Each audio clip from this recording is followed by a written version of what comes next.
Have you ever wanted to play a game like Grand Theft Auto, but you got to be the good guy? What if you were a parent in the early to mid 2000s and your little lap lemming really wanted to play a game like GTA and you didn't really know what the letter M was all about? It stands for educational. Around here, we work our asses to the bone. And trust me, it's got bones. You're fine with gun violence. You're fine with, graphic assault. You just can't stand the thought of little Jimmy seeing a stray boob. Would you buy that game now? Well, my parents sure did.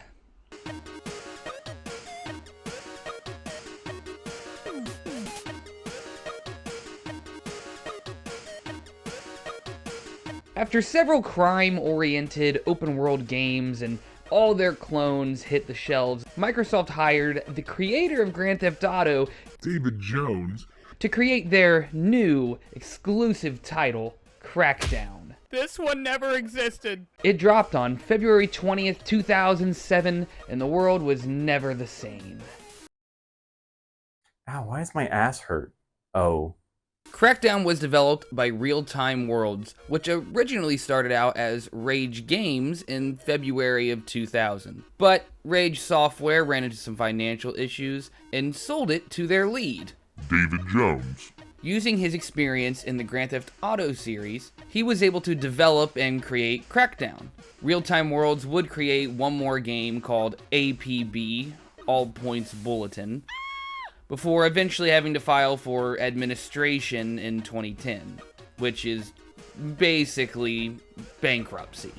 Don't look at me, I'm not a fucking accountant. David Jones was also responsible for the puzzle strategy video game called Lemmings, which had a pretty cool 3D port on the PS1. Crackdown, a staple of my childhood and even my early teen years. I'm sure most people who think of a clean alternative to GTA consider The Simpsons Hit and Run the first choice, but that game wasn't pro-cop enough for me, apparently. Crackdown had fast cars, guns, and beatdowns, but in the name of the law. Crackdown maintained more of a comic book level of violence and graphic action. Even in its aesthetic, it had those hard, defining lines, and it made you think it came right out of the pages of some random comic book.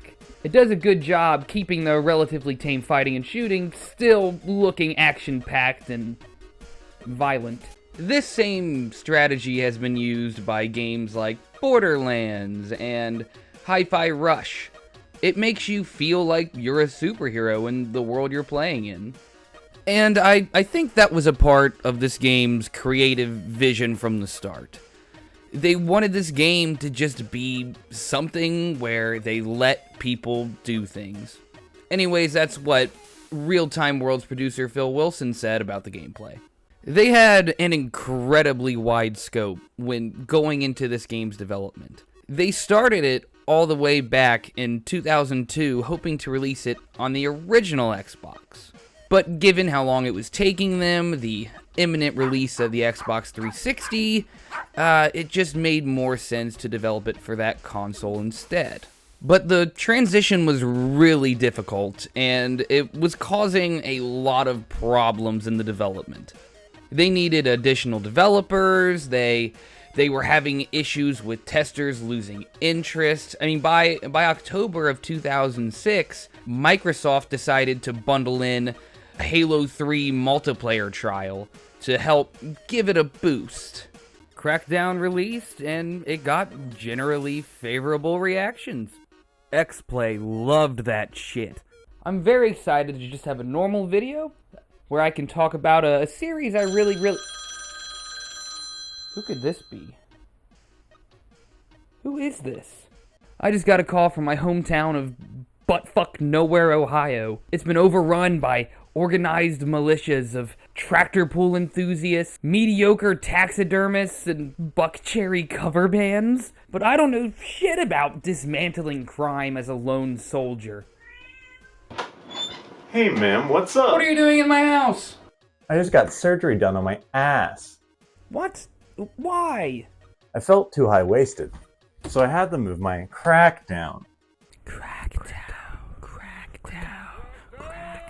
Get out!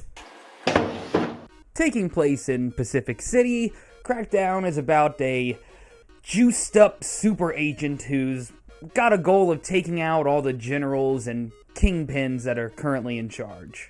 During your quest to eradicate bosses and eliminate all their underlings, you can steal weapons and stash them at supply points, plow through all those annoying bystanders, doesn't matter if they're innocent, and work towards upgrading all of your core abilities. These core abilities include agility, strength, driving, explosives, and firearms. Firearms are improved by killing gang members with any gun in your possession. Explosives are improved by killing gang members with your rocket launchers or your grenades. Want to improve your driving? You gotta run over your enemies or complete races, which I don't do. Seems like a lot of gamers hate certain races when it comes to games, huh? Strength is improved by beating the absolute piss out of your enemies. And agility, the most fun one to improve, you get to go after green orbs. They are everywhere. They're on top of skyscrapers, hidden behind corners and alleys. Finding those is extremely satisfying, because you get to jump like a freak when you get a lot of them. Those green orbs also improve your swimming. Because believe me, you're totally going to use that a lot. Every time I've played this game, I typically waste hours going after the green orbs, just hopping from rooftop to rooftop to improve my vertical leap, all while ignoring anything related to driving or racing. It's not that the driving is bad in this game, it feels fine. I can drive competently. There's just very minimal havoc you can wreak when you're not supposed to run over pedestrians or do any kind of innocent damage. Let's begin the hunt. You start out in the agency garage and just get absolutely overwhelmed with plot and information. Once you make your way out, eventually you'll see the face of your first target on your screen. And when these appear, you usually will get a little clip, some additional information. A lot of it you don't necessarily need to retain, but it's still really cool to have. There are three major factions in this game. You've got the Volk, Los Muertos, and the Shyen Corporation.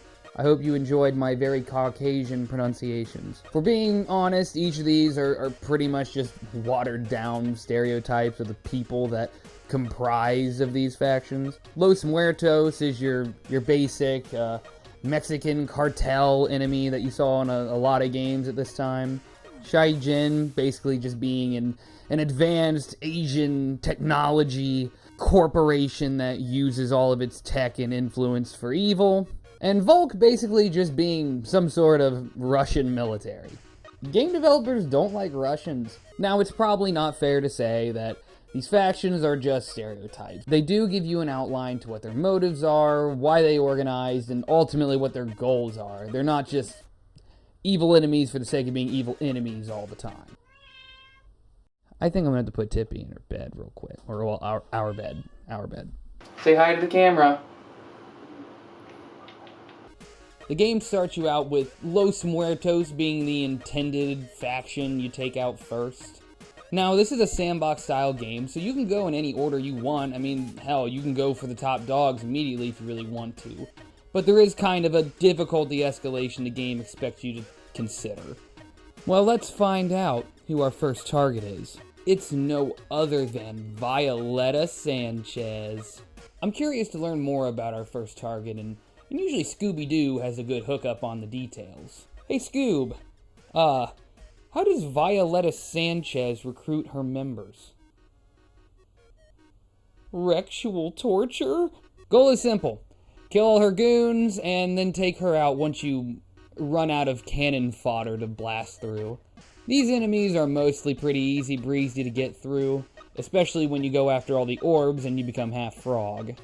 Each time you take out a target and turn them into paste, you get a little clip that tells you the effects of their death, what they meant to their faction, and how exactly they're responding to it. These are usually really short and corny, but it's pretty cool to kind of get a glimpse at what their community and and their peers would be experiencing after the death of an influential member in their faction. Even when they weren't anything to write home about and were very brief, I still appreciated that they existed. I appreciated their presence. I think I'm finally ready to save my hometown. But I gotta get into fighting shape. Use that spinning wheel thing all the YouTubers use to make random decisions.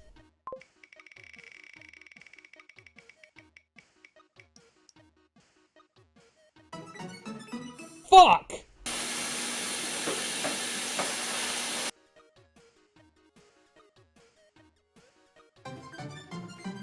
Man, I don't even like driving. This is such a waste of time.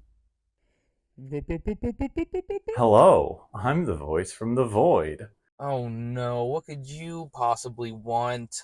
If you drive with your eyes closed, your driving skills will skyrocket. No way, I'll kill myself or somebody else. You'll be just fine, I promise.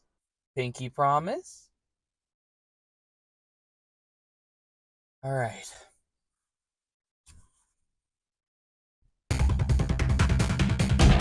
And I'm back home. Where is this place? Are those two fighting down there? Oh no.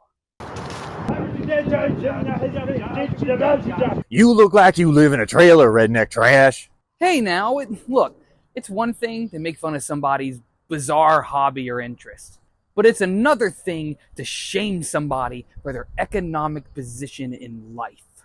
You're right. Good. Now, make fun of his hat. But I love this hat. Your hat looks like your mom wiped her ass with it after I left her lying face down in a bale of hay.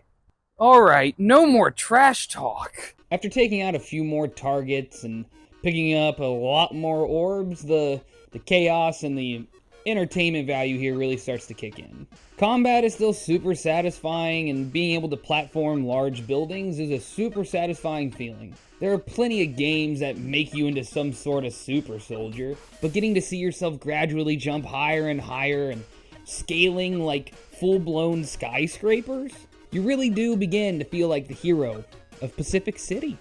We all have our heroes.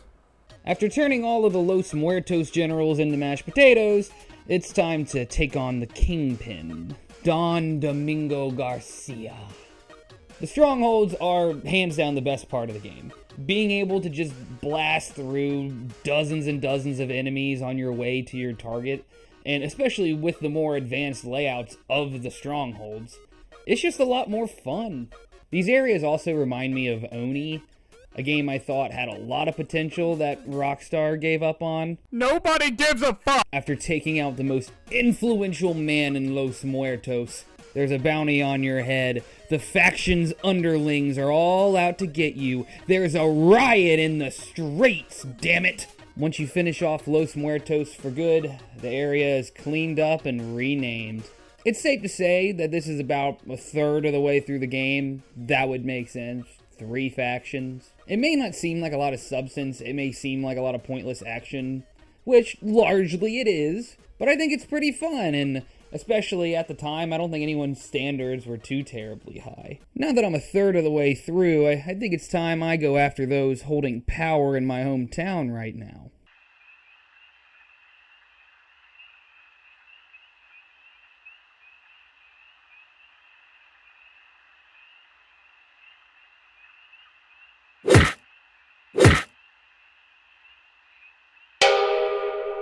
Now that we've finished up our first faction, it does become glaringly obvious there is not a lot else to do in this game. Sure, you can keep hunting for orbs or do those damned races, but that's nothing new. That doesn't add to the gameplay.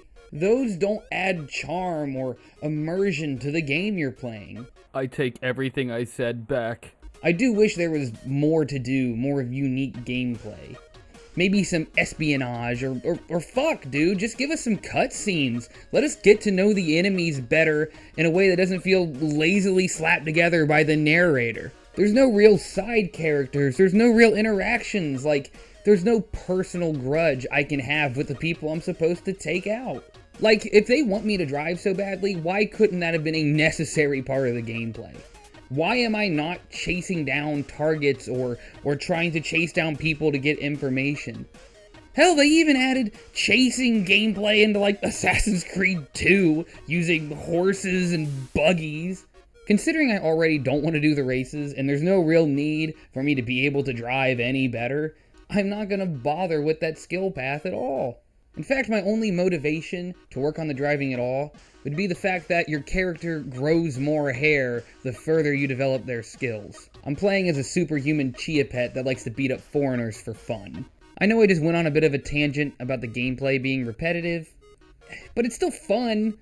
I still feel gratification when I take out one of the targets and kick someone 30 feet. I know there's potential for more here, but I'm still enjoying what's there. Also, me choosing to ignore the driving gives me a perfect chance to look for orbs between every single target. I don't like cars. Now, going through the Volk didn't take much time, and I did appreciate that there were some different looking environments for different targets, especially when it was muscle mommy time. The Volk's kingpin, Vladimir Volyak, he wasn't too difficult, and they even ceremoniously dumped his corpse into the ocean. Godspeed, Vladimir. Overall, I do think the Volk was more fun to take out. I think the level design was better. I think the amount of enemies was way more fun to take out. Overall, it was just a good time. It wasn't too difficult, I just sat back and enjoyed the action. But holy shit, Shyen means business. Shyen Corporation is definitely more difficult than the other two, but I wouldn't necessarily say it was more fun than the Volk. The increased difficulty only really hits you at the start too. It kind of levels out pretty quickly. Even though I'm at the tail end of this game, it is still so much fun to go through and super kick the shit out of everything in my path. They also had some wicked tall skyscrapers I had to climb to take out enemies. That was cool. It was neat. The Shyen Corporation Kingpin was one of the best parts of this game. The entire environment felt like a boss fight from beginning to end. It was top tier. Him just standing there at the top of his evil ass tower, just eating bullets. That was badass. This also provided a pretty healthy challenge too. I couldn't just John Cena my way through everybody. So I just did the best strategy I know. Got a lot more green orbs, jumped straight to him, and just kicked him in the fucking face. It's also the healthiest way to de-stress. Now that the corporation is falling apart, all three factions have been effectively weakened. It's time to put an end to the final riot and save Pacific City. Oh god. It's clobbering time! You've saved Pacific City at this point. Taken out every kingpin, taking out every boss general, whatever you want to call them. Order has finally been restored. But the tone switches. The game becomes a bit more eerie with its final cutscenes. It makes you ask the question, how do these gangs get so powerful to begin with? Why did the agency let it get as bad as they did? Could it be the only way the people would accept the agency's complete control is if they were driven to total anarchy? You, the player, just laid the foundation for a new world order. The agency now has full power over Pacific City. Now, this twist is nothing new. This whole eerie, oh, you were kind of working for a bad guy organization type thing, it's nothing new. Even in the same generation of gaming, I do think there were better examples of this. But this still stuck with me. It made me want to peel back another layer to the plot. Now, the game didn't really give you any signs to look out for during the game. It's not like I can replay it and think, wow, it's so obvious. I really think this was a good foundation for a whole new series, with multiple sequels to come. I think that's why I'm willing to be so forgiving on some of the things I perceive as shortcomings. I really felt the game lacked a lot of culture in it. Like, there were no storefronts, there was no real music on the radio. It all felt just very isolated. Like, there wasn't any human aspect to this game. There was no real dialogue between multiple people at any point. You were just being spoon-fed information into an earpiece the entire time. That lack of human interaction and the main character just being this husk of a human being takes a lot of a lot of the personality from the game. But you know what? A lot of that doesn't matter, because I wanted a sequel. I wanted another game, and they fully intended to deliver one. Eventually, anyway. Even though I finished Crackdown, I still just don't feel ready. I don't feel like I can take on some redneck militia and save a town. I need to call Jeff. Hey Jeff, who did the plastic surgery on your butt? I think I need to move my Crackdown too. Crackdown 2. Crackdown 2. Never mind, Jeff, shut up! Crackdown 2 eluded my ass for years. Despite me liking Crackdown, despite me playing it multiple times, I never got it. I saw it on my friend's shelf of games. I would see it at GameStop every time I went. But since it was never on my Christmas list, since it was never in a $2 bin of games, it never came home with me. But when the pandemic really revived my interest in video games, I decided I would finally give it a chance. Alright, let's start this game up. And I'm done. Yeah, there's not much to this one, if I'm being real. I finished this shit in no time. I probably played this for about half the time I played the first one. Crackdown 2 was released in July of 2010, and this time it wasn't being developed by Real Time.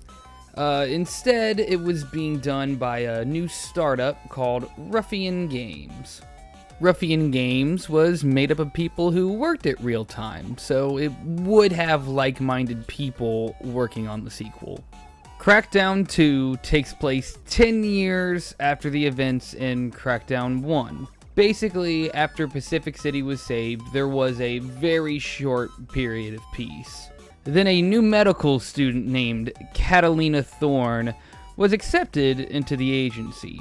She began performing her own unauthorized experiments and was shown the door. What do you mean I can't make a living, breathing fish light? This is fascism. Her life ruined, blaming the agency. She broke back into the place, got into the cloning facility, and introduced a virus onto all the original agents, which mutated the already genetically modified agents. They became mindless and enraged, going on a killing spree before dying hours later. She went on to destroy the research labs, and in doing so, destroyed the agency. Soon after, Catalina released this freak virus onto the general public, and the outbreak began. Pacific City was now full of mindless, mutated freaks that killed anything in sight. I want to eat fried cloaca. Due to the weakness of the agency and a lack of agents, criminals took back over, started taking charge in the city. While the people were also weaker and more vulnerable than ever, Catalina rallied for their support, telling them it was the agency's fault. The agency was responsible. Catalina claims the agency has the cure, but is keeping it a secret, keeping it away from the people. The people then formed the Cell, a group the agency considers terrorists.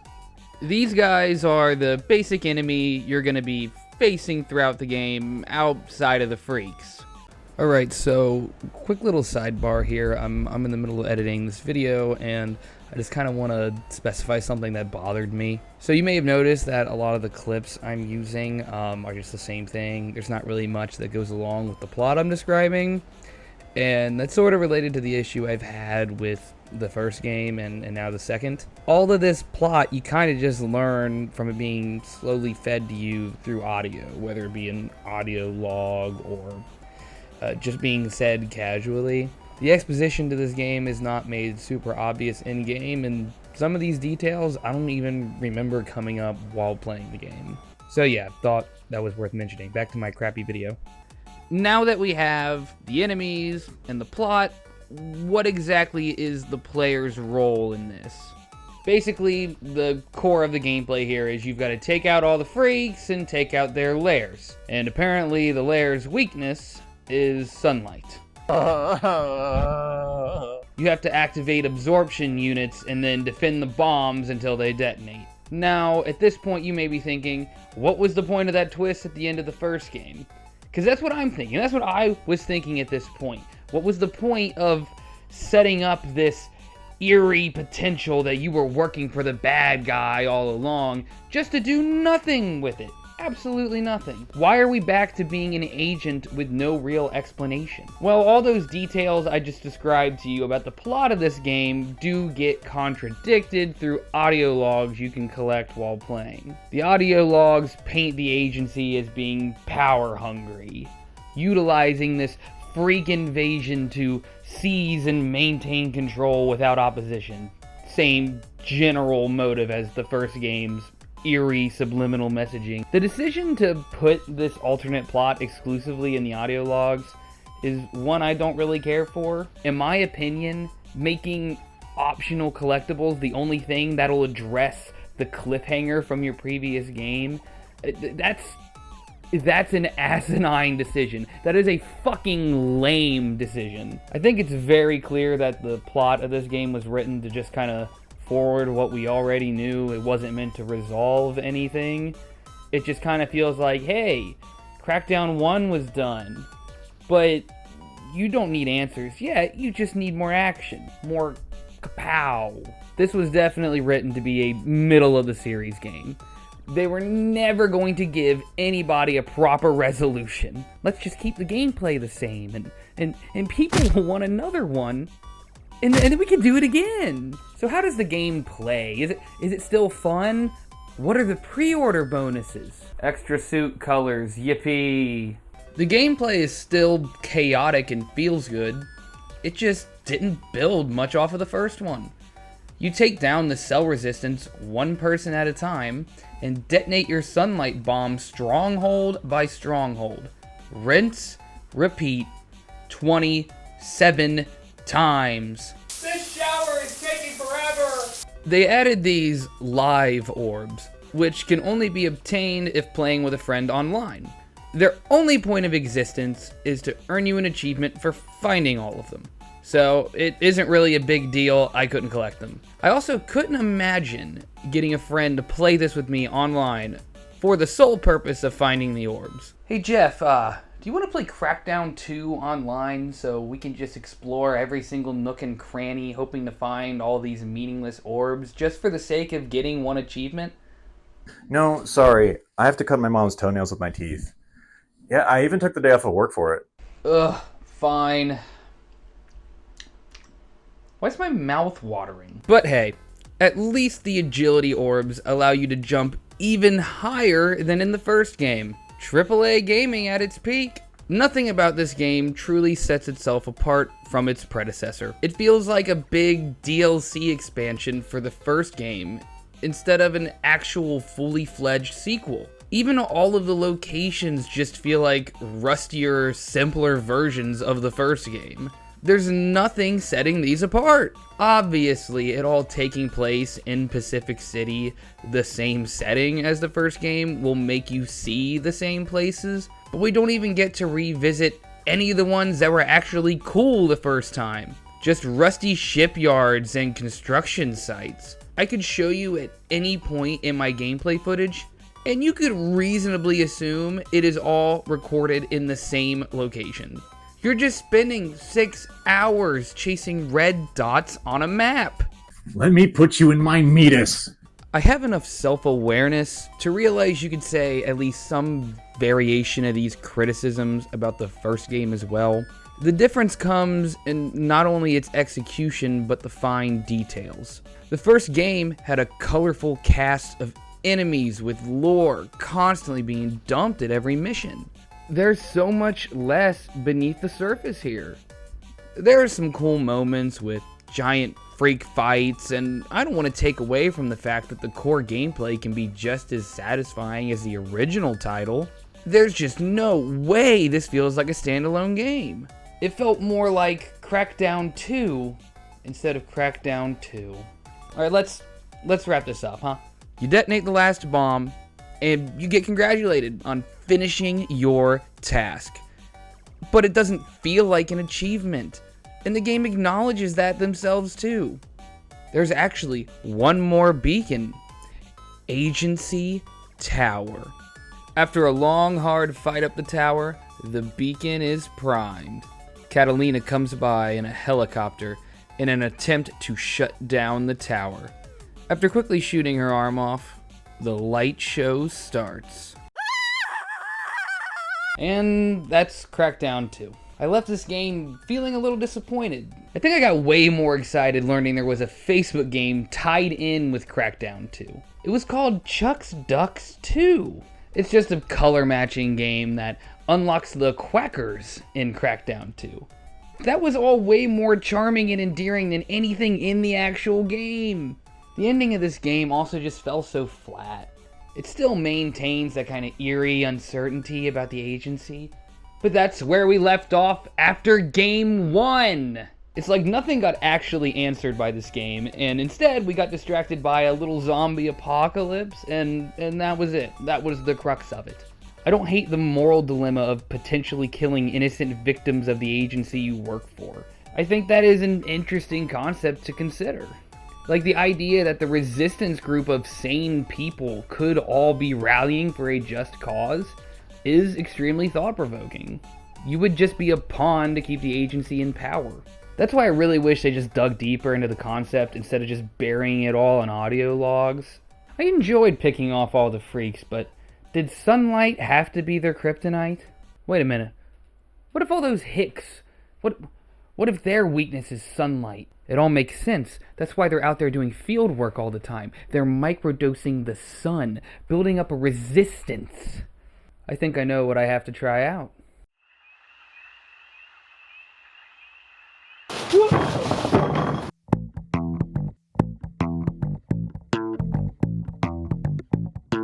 What are you doing? Oh, I'm just watching soccer. Every team in this league is on a different drug. That's crazy. Last week, shrooms beat the piss out of Benadryl. Did they all fall asleep? Yeah, they fell asleep. Who's playing right now? The game just started, but it's already super lopsided. It's crack versus meth, with meth already hitting 3 uninterrupted goals. Still really early, and we're already seeing Crackdown 3. What did you just say? Crackdown 3. It's Crackdown 3. I don't care how labored and painful it was to get you to say that, but I'm so happy you did. Crackdown 2 looked like that would probably be the end of the series, at least for a very, very long time. And by a long time, I mean a few years. About half a decade later, it was announced that Crackdown 3 was in development, and it would come out sometime in 2016. But delay after delay, it wouldn't come out until 2019, meaning the game didn't come out until 9 years after the one before it. I feel like releasing a sequel to a game that's largely lost its relevance 9 years later, I don't think you can really call that a sequel. I know that's how it was promoted. It was called, Crackdown 3. But let's be real here. That was an attempted revival. Because it's been 9 years. I mean, most of the people who had played the original game, it had been over a decade. Now, before diving in really deep on Crackdown 3 here, I just want to preface this by saying that there is a lot of word salad. There's a lot of characters, there's a lot of terms, there's a lot of concepts. And for your sake, I am cutting a lot of that shit out. A lot of the names and terms aren't terribly memorable, and I will probably be re-explaining myself multiple times, even with cutting some stuff out. Alright, preface over. 10 years after the events of Crackdown 2, electrical power went out on a global scale. A terrorist attack left the planet in darkness. Aw, I was looking at boobs. The agency is tasked with traveling to the city of New Providence, the only city that still has power and the source of the attack. New Providence is controlled by the corporation known as Terra Nova, which is led by Elizabeth Niemand. Nothing good ever came from an Elizabeth. She is the founder of Terra Nova, and she hired 3 captains beneath her. I'm just gonna put their names right here, because my white ass is not gonna try to pronounce any of that. She left them in charge of Terra Nova's 3 main branches: logistics, industry, and security. All agents are instructed to head to New Providence immediately by Agency Director Charles Goodwin, who is voiced by a man whose name sounds like a Looney Tune version of Matthew McConaughey. Michael McConaughey? Michael McOhio. Mikhail McConaughey. He is the voice of the Agency, the man who is in your ear throughout each game. Terry Crews voices Commander Isaiah Jackson, weirdly enough, and that's probably where the entire budget went. According to the Crackdown fandom, he always eats his vegetables and his yogurt. That sounds like another version of Terry I know. Jackson and the agents are preparing for their mission. He's getting them amped up and ready to take over when their ship is ambushed by Terra Nova. There was not a single survivor. But this is not where your story ends. Echo, a member of a rebel group known as the Militia, takes your remains and regenerates you with the sole purpose of enlisting your skills in taking down Terra Nova. She is a companion of yours throughout the game. When you create your agent, there are multiple agents you can choose from, each having their own unique XP boost. Basically asking, which one of these dead agents are getting revived? It's time I start my playthrough and show off my skills as an agent in New Providence. I don't know why I thought that would work. As you traverse New Providence, you are immediately immersed in a futuristic city densely cluttered with propaganda. There are bugs in your penis. I repeat, there are bugs in your penis. I repeat. As cool as it may have been to see a next-gen Pacific City, I think kind of a new look and a new city is the right idea here. If it felt familiar going through the streets and hopping from rooftop to rooftop, you would lose the feeling of being lost and overwhelmed in your surroundings, and that's something I find vital for the plot and setting. I do think the new look of the game could have at least kept remnants of that comic book style aesthetic of the first two, but it doesn't look bad by any means, just a bit generic. It also just has that overwhelming Unreal Engine gleam to it. Every single game that uses Unreal, I feel like I can spot from a mile away. Holy shit, dude, they're remaking that old Nightmare Before Christmas game. Huh, it's gonna use Unreal Engine. I wonder how that'll look. I'm gonna fucking kill Oogie Boogie! The familiar desire to hunt orbs and kick butt hits you immediately. And it all feels pretty damn solid. Combat is just as simple and flashy, although I do wish they kept more of the cartoonish physics in. They still get the shit kicked out of them, but it feels a little less fun. The platforming still feels almost too floaty, but it's pretty forgiving and feels just like the other games, so I don't have much to complain about. I was honestly pretty impressed with the beginning of this game, despite my concerns. It felt like they took what worked in Game 1 and modernized it. The presentation felt a lot bigger, and they even did the little Shadow of Mordor thing with the enemies and power. God, the ending to that game pissed me off. The skill progression moves pretty quickly early on, so each bit of combat feels worth it. But I start to get a sense of worry that this game will keep me pretty entertained at the start and slowly descend to mediocrity. But I'm holding out hope. As you play, you take on multiple types of objectives. Whether it's capturing a location, investigating a missing citizen, or freeing members of the militia, your work is always done by force. And yes, I still ignored the driving side missions. I enjoy how you get to learn more about each prominent antagonist here. It isn't just a picture or a cutscene at the beginning of the game. Each one feels vital to take out. One of my favorites has to be Roxy, the monorail system AI.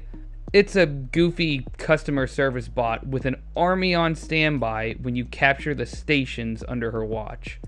I was pleasantly surprised with the new weapons added as well and how fun it was to try them all out. But I won't be satisfied until they let me whoop ass with a Grimace croc. This is all done with the goal of taking out Terra Nova's infrastructure, the aforementioned three main branches. As you dominate the city and take shots at Terra Nova, you discover they are mining a mysterious green crystal known as Chimera. Chimera consumes electrical power, which led to the mass power outage. I was looking at balls. Audio logs can be found throughout this game that describe an anonymous figure that brought Terra Nova to New Providence. There are 20 of them scattered around the city, and I sure as hell didn't bother finding them all. In order to progress through the story, you need to take out each of those 3 branches. And in an effort to keep the player engaging in each branch evenly and not just knocking one out at a time, doing too much damage to one area causes your heat with that particular branch to drastically increase. You guys better stop, or I'm gonna wanna get pregnant! I understand in the context of the game how this makes sense, but it felt too much like a deterrent for wreaking havoc. This type of game should invite more chaos and destruction, not try to direct or control the avenue in which you destroy and take things out. Obviously, there can be a system of consequence similar to Grand Theft Auto, but I wasn't a fan of this approach. I wanted it to be wacky and wild and just take shit out at your own pace. The boss fights here do feel more like boss fights, not just some heavily protected dude with 17 bars of health like the first game. I also at one point was getting my ass reamed so hard that my game crashed. While I am enjoying myself in the mindless action of this game, there is an emptiness lingering. The first game had its shortcomings and is probably equally as shallow in gameplay, but I am really missing the self-aware and lighthearted sense of humor it brought. The charm of the narrator isn't the same, the combat isn't silly, and it takes itself way more seriously. It's almost like the power outage caused the game's inner light to die too. I was looking at horse. I'm about to summarize about 6 hours of gameplay in just a few sentences, because there's really not all that much I can talk about that's much different from the last 2 games. So I'm just going to kind of loosely go over the remaining bits of plot here and get to the recap. After slowly dismantling the organization and cutting as much access to Chimera as possible, you get to fight the antagonist Elizabeth herself, in her best Rayquaza cosplay. Rayquaza? I don't know. She intends to make herself immortal and keep herself powerful forever. This fight was a lot of fun and felt like the massive finale to a blockbuster action film. I enjoyed it a lot. I thought it was cool visually, and it felt like a fine ending to the game. Echo, the woman who regenerated you that I only mentioned at the very beginning, gets offered a job at the agency after you take Elizabeth out. And the final cutscene shows a severed arm floating in a tank, giving you a big thumbs up. Isn't that nice? This is actually the unknown enemy mentioning how Terra Nova was just the beginning, and how his next agent is the end. I left out a lot of specifics here. Like I said, the game is just spewing details to you. It's just way too much, way too fast. So that was Crackdown 3, in a very, very brief form. Normally I wouldn't mind talking about all the lore and characters and getting deep into everything here, but for a game you can finish in one sitting, and a game that doesn't really compel you to do much outside of the main story, there's just too much. There is no way I could expect anyone, even if they're fully locked into playing this game, to pay attention enough to remember all of that. There was somehow too much to pay attention to, but not enough to do. They did add a game mode where you could make an individual save with all cheats enabled, called Keys to the City, but I don't think the game is terribly fun as just a sandbox experience like Grand Theft Auto or Saints Row. Like I mentioned with the first game, you're not really supposed to wreak havoc or cause innocent damage, so it feels like it goes against the nature of the game to have a game mode like this. Since I just mentioned Saints Row here in the script, I'm going to go on a little bit of an unscripted tangent. Saints Row 4 was basically just a knockoff of Crackdown. This game is literally just Crackdown 3 before we truly got Crackdown 3. And now that I'm saying that out loud, I don't even know if Saints Row 4 came out before Crackdown 3. It's just another Crackdown game, but with poop humor. You guys all think you're so much better than me.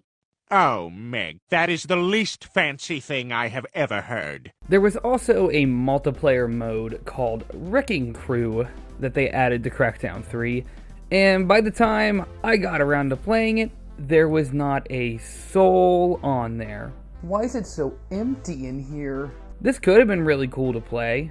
I had to just kind of look it up, but I'm sure I would have had an alright time with it. Now, as I've gone over the game and kind of broken down each phase, I've mainly focused on the positives. Because when I was playing it through, I was largely having a good time. It was a fun game, taking out the enemies and completing each objective. It felt satisfying to play. But there are blatant issues that directly contribute to this revival being a failure.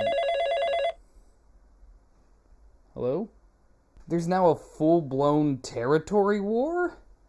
Oh. God, I just don't know what to do.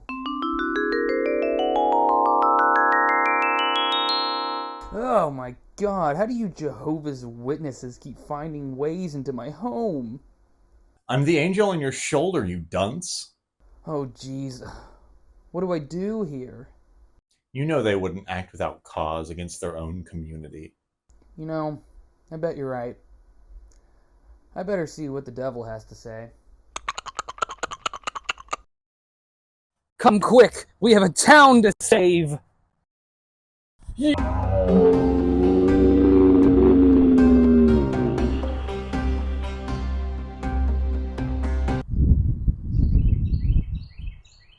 Oh shit, I forgot something! Crackdown 3 failed to bring any life to this franchise because it was never even designed to do so. I enjoyed this game because it felt like it was imitating the first one, even when I felt it was missing some of the charm that Crackdown 1 brought. This game was made for someone who already has interest in the series, but they also completely buried the cliffhangers from the previous games. It feels like this game is for no one, and it didn't do anything to expand on the gameplay either. No risks, no sense of humor, no wacky adventures to be had. How can you expect anyone to dish out the money for a game this simple and shallow when a game like Red Dead Redemption 2 released the year prior? While Crackdown 3 was only $40 at launch, it's still not 2/3 as good as the AAA titles dropping at that time. They wasted time on a multiplayer mode and money on a celebrity that wasn't going to move copies enough to cover up the shortcomings. If this exact game came out in 2016 and also had a 360 port, we may be having a different conversation. But it was too little, too late. Crackdown started out with a fun gameplay loop and a foundation to build a franchise, but it never received a true sequel. It instead received a game that felt like a big DLC expansion with no obvious improvements, then an attempt to rehash what people liked about the first game with an aesthetic and plot that could have been used for any shooter. No screenshot in Crackdown 3 looks like any of the previous games unless you happen to include an orb or the pose they use in the sky. While I think the general vibe is cool, I don't hate the city or the map itself. It felt like a launch title for the Xbox One more than a Microsoft exclusive years into the console's life. The only thing that truly ties these three games together is the voice you hear throughout the game telling you what you need to do.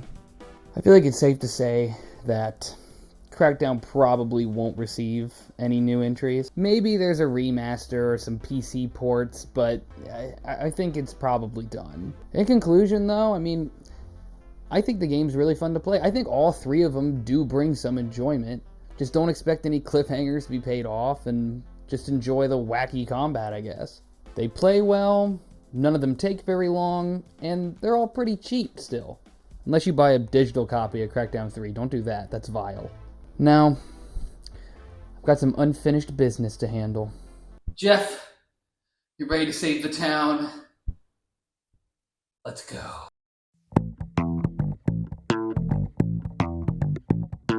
Here's a couple end-of-video fun facts for you. Crackdown over in Japan was called Riot Act. The first game, Crackdown 1, was featured in an episode of one of my favorite TV shows of all time, Psych. Although I don't think Henry was playing it correctly. Come on, I've only eaten poop like once.